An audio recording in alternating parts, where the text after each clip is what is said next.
I'm joined by my good buddy Todd Kerns.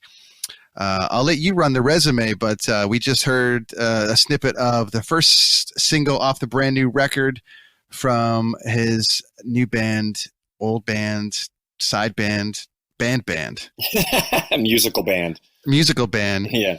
Toque, give us a little rundown, my friend, of that project, and we'll get rolling here. Well, Brent Fitz and I, who, he also plays in the Slash band. We play with Slash featuring Myles Kennedy and the Conspirators. Both being Canadian, living in the U.S., and good friends with Corey Churko from Shania Twain's band. He also played with Kelly Clarkson.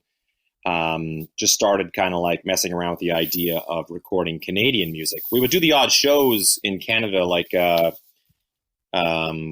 charity shows, breast cancer, things like that. And Fitz kind of fell on the idea, wouldn't it be fun to just do all Canadian songs? I was like, absolutely.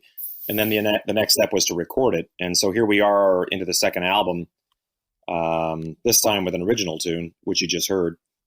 And so it's pretty exciting, and we keep relatively busy with this thing. It's we just got off the road with Slash, and the first single just kind of rolled out directly thereafter, and the video and CD release happens on the 27th of August here. In the Peg, is that where it's going to be? That's correct. Yeah, and the home base of Brent Fitz. So it sounds like you're surrounded by some young upstart musicians. Yeah, it's funny. We were just laughing about it the other day how. Because both Corey Churko and Shane Gallus, our drummer, they have both filled in the Toque in the Slash show.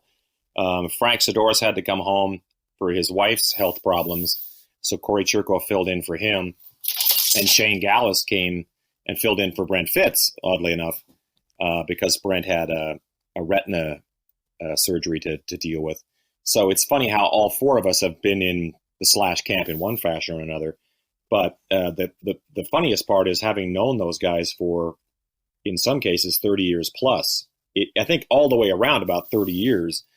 But I've known Corey since he was like 14 years old. And Brent I've known just, almost as long. And Shane would be right behind that. So it's probably about 30 years all the way around. It sounds to me like you guys actually should start a band called Retina. Hey, you know what? Is that name been used yet?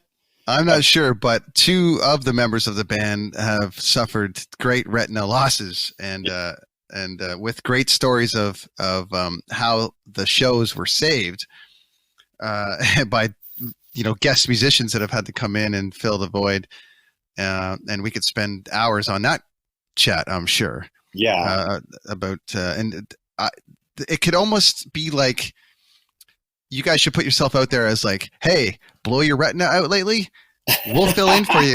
Because you guys have had some serious like retina issues, but it sounds like you're all back up and running. I just talked to Fitz the other day, and it sounds like he's back up and running too. So yeah, it's a crazy thing. I mean, to be honest, I'd never even heard of it before it happened to me. Now it's sort of it's everywhere. Like I've known tons of people who've had torn retinas or retinal detachments and things like that. It just seems to be a lot more common, and common enough that it happened to two guys in the same band. So that shows you how common it is. And it shows you that Slash has got a lot of patience.